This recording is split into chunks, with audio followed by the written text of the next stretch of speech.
ఈ call list ఆధారంగా నన్ను మీరు కార్నర్ చేస్తున్నారా? హలో, ఫోన్ చేసినందుకు కాదు, ఈ ఫోన్ చేసిన రోజే జరిగింది అని మీరు ఒక మెసేజ్ పంపించారు.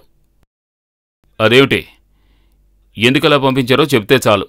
అంటే ఇమాన్యుయల్ మాకు మంచి ఫ్రెండ్గా ఉండేవాడు. వాళ్ళిద్దరి మధ్య ఎటువంటి విరోధము ఉన్నట్టు నాకైతే తెలియలేదు. చూడు, టీ తాగు, ఇప్పుడే వస్తాను.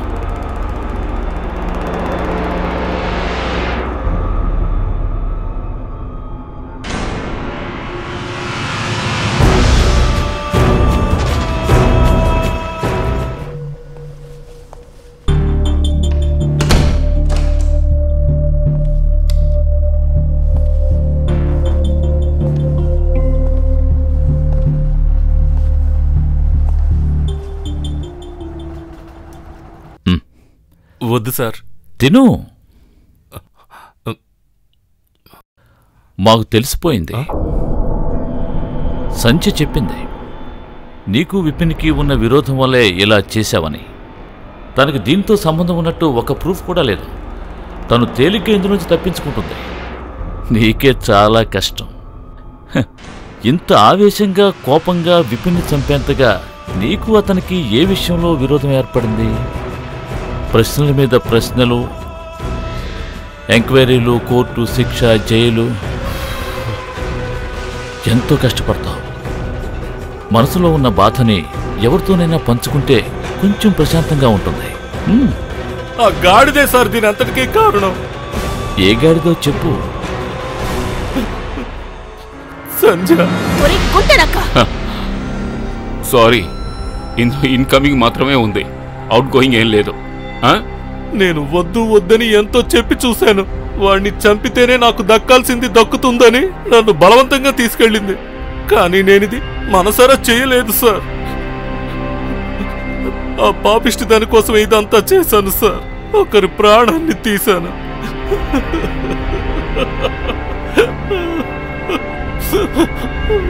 తనే ప్లాన్ చేసింది. వాణ్ణి నేను ఎయిర్పోర్ట్ దగ్గరకు తీసుకొస్తాను, అక్కడే కారు ఆపమంటానని చెప్పింది. తను అలాగే చేసింది. నేను అక్కడికి వెళ్ళాను. తన కోసమే సార్ చేశాను.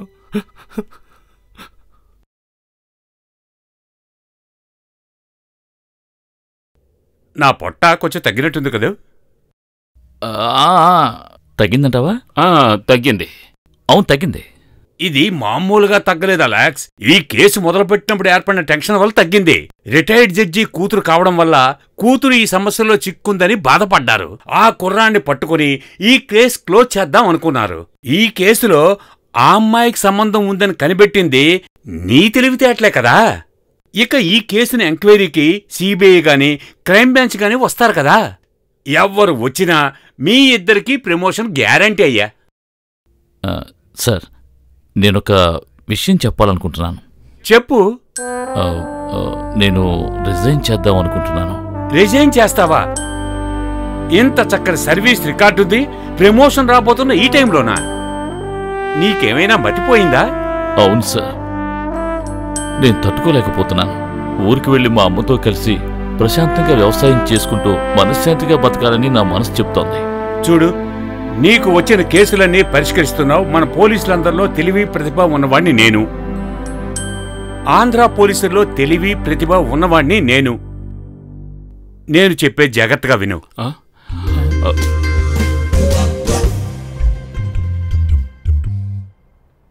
నీకింకేదో ప్రాబ్లం ఉన్నట్టుంది. అదేంటో నాకు చెప్పు, నేను సాల్వ్ చేస్తాను. అంతేగాని రిజైన్ చేయాల్సిన పని లేదు. చెప్పు, ఏమిటసలు నీకున్న ప్రాబ్లం? అది అది అది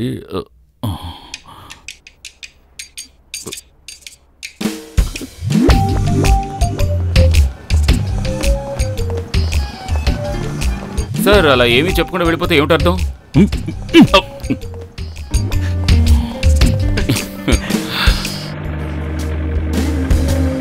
మీ గురించి విడిగా చెప్పనక్కర్లేదు. మీ రక్తంలోనే ఊరిపోయింది సార్, అందుకే మీరు ఈజీగా చేసేయగలుగుతున్నారు. ఇలా చూడు, మా నాన్న పోలీసుగా ఉన్నారు, మా తాత కూడా పోలీసే. అందువల్ల నేను పోలీసునే కావాలని రూల్ ఏమైనా ఉందా? కుటుంబ గౌరవం అట మట్టిగడ్డ. కేసులు, హత్యలు, డెడ్ బాడీలు. ఒక మనిషి రోజుకి ఎన్ని శవాలను చూడగలడు?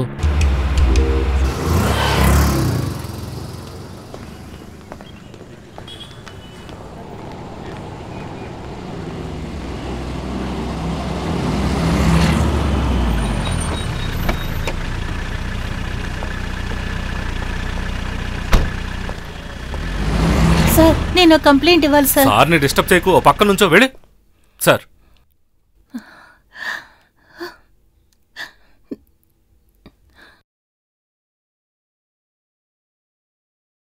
ఆవిడిక్కడికి వచ్చింది తన సమస్యను మనకి చెప్పుకోవడానికి. మనమే ఇలా భయపెడితే వాళ్ళ సమస్యలు ఇంకెవరికి చెప్పుకుంటారో? ఆవిడ్ని కంప్లైంట్ ఇవ్వని, లోపలికి రమ్మని చెప్పు. అలాగే సార్.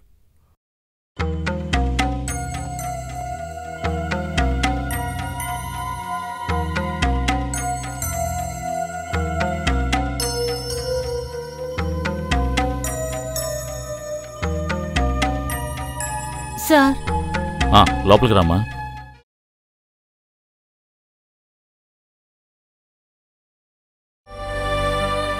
చెప్పమ్మా. నా భర్త 2 రోజులుగా ఇంటికి రాలేదు సార్. ఆటో తీసుకుని డ్యూటీకి వెళ్లారు. తెలిసిన వాళ్ళందరినీ అడిగాను. వాళ్ళందరూ తమకు తెలియదంటున్నారు. సార్, నా భర్తని ఎలాగైనా సరే కనిపెట్టండి సార్. ఒంట్లో బాగలేని వాళ్ళమ్మకి ఆవిడ దాన్నైనా నాకు ఆయనే సార్ దిక్కు. మీ ఇద్దరికి ఇంట్లో ఏమైనా పోట్లాటో గొడవ జరిగిందా? అదేమీ లేదు సార్. ఇంతకు ముందు ఎప్పుడైనా ఈ విధంగా జరిగిందా?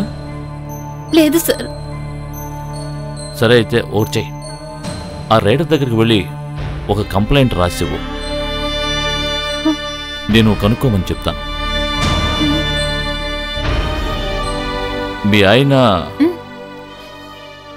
ఫోటో ఏమైనా తెచ్చావా?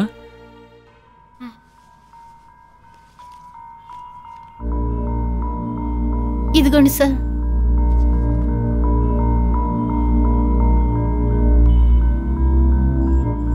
చూడు, నువ్వు కంప్లైంట్ ఇవ్వాల్సిన అవసరం లేదు. వీడి మీద త్వరలోనే ఓ కంప్లైంట్ వస్తుంది. ఆ రోజు వాణ్ణి పట్టి జైల్లో వేసి చెప్తాం. అప్పుడొచ్చి చూస్తే చాలు. ఇక నువ్వెళ్ళు. ఇప్పుడు అదంతా ఏం లేదు సార్. బుద్ధిగా ఆయన ఆటో తోలుకుంటున్నారు. పొమ్మంటున్నానా?